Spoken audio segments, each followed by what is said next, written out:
आप देख रहे हैं आज की सत्ता। हेलो दोस्तों, क्या हाल है। तारीख आज 30 अगस्त 2025, दिन शनिवार, हिंदी तिथि सप्तमी। और आइए अब बात करते हैं आज के मुख्य समाचार में देश भर की तमाम बड़ी खबरों पर नजर डालते हैं। देखिए दोस्तों, एक तो आज के दिन को हमारे देश में नेशनल स्मॉल इंडस्ट्री डे के रूप में मनाया जाता है, यानी राष्ट्रीय लघु उद्योग दिवस। और देश की अर्थव्यवस्था इकोनॉमी में भी एमएसएमई का अहम योगदान होता है। और भी आज के दिन के कुछ स्पेशल डे की जानकारियां आप देख सकते हैं। और चलिए आगे बढ़ते हैं अब अपन खबरों में।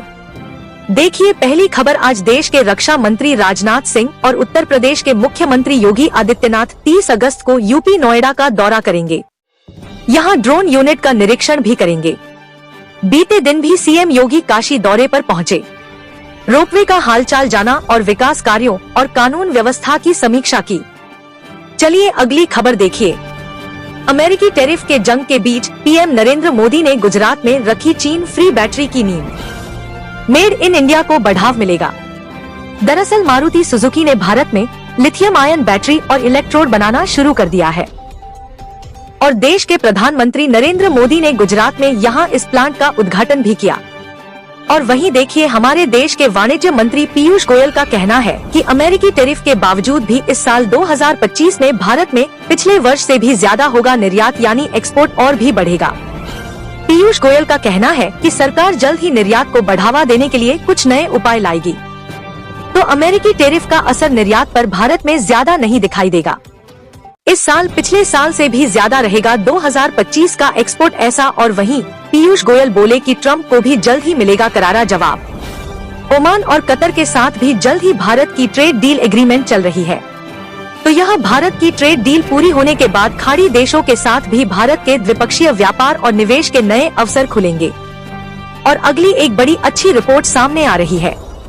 देखिए आप, भारतीय अर्थव्यवस्था ने अमेरिकी राष्ट्रपति डोनाल्ड ट्रंप को मुंहतोड़ जवाब दिया। 7.8% की बढ़ोतरी के साथ भारत की जीडीपी ने अपना दम दिखाया। दरअसल जून तिमाही में भारत का सकल घरेलू उत्पाद 7.8% बढ़ा है।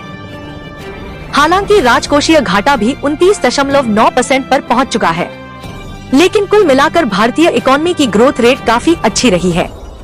पहली तिमाही में 1.3% बढ़ी भारत की इकोनॉमी, जबकि हाल ही में कुछ दिनों पहले आपको पता होगा ट्रंप ने भारत की इकोनॉमी को डेड इकोनॉमी कहा था।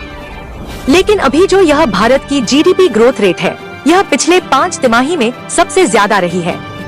सर्विस और एग्रीकल्चर सेक्टर के भी बेहतर प्रदर्शन से भारत को यह अच्छी ग्रोथ मिली है।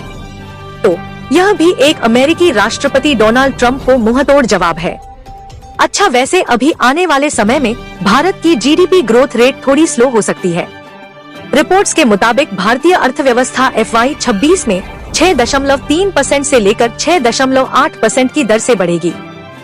अमेरिकी टैरिफ के कारण थोड़ा जोखिम बढ़ेगा भारत की इकोनॉमी ग्रोथ रेट में, यह कहना है देश के मुख्य आर्थिक सलाहकार का वी अनंत नागेश्वरन का यह कहना है। और वाणिज्य मंत्री पीयूष गोयल का यह भी कहना है कि अफ्रीकी देशों के बीच भी व्यापार अगले 5 साल में दुगना करने का लक्ष्य रखा है भारत ने। 2030 तक का यह प्लान है, तो इससे भी भारत को अमेरिकी टैरिफ से डिफेंस करने में अच्छी अपॉर्चुनिटी मिलेगी। और आरबीआई की तरफ से भारत के फॉरेक्स रिजर्व का भी डाटा जारी किया गया। देखिए विदेशी मुद्रा भंडार 4.386 अरब डॉलर घटकर अभी $690.72 अरब डॉलर पर पहुंच चुका है। रिजर्व बैंक की तरफ से आंकड़े जारी किए गए हैं। हालांकि बीते कुछ महीनों में हमारे देश में महंगाई भी बढ़ी है। गेहूं, चावल वगैरह महंगे हुए हैं। खाद्य, तेल, दाल, चीनी वगैरह के दाम भी बढ़े हैं।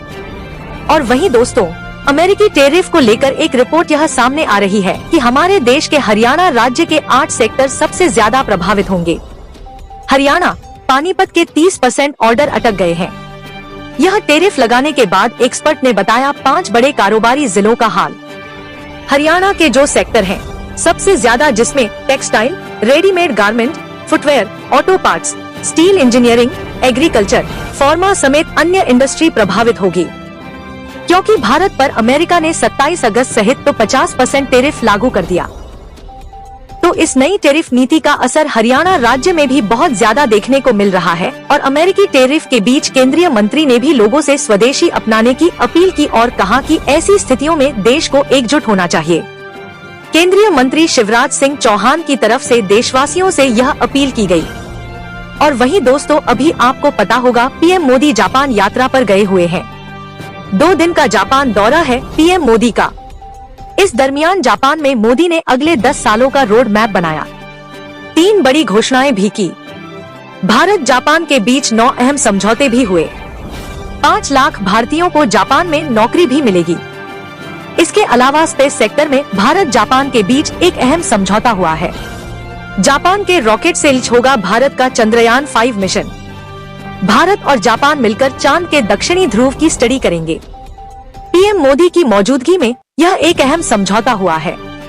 तो चंद्रयान 5 के लिए भारतीय अंतरिक्ष एजेंसी इसरो और जो जापान की अंतरिक्ष एजेंसी है जाक्सा दोनों साथ में मिलकर काम करेगी।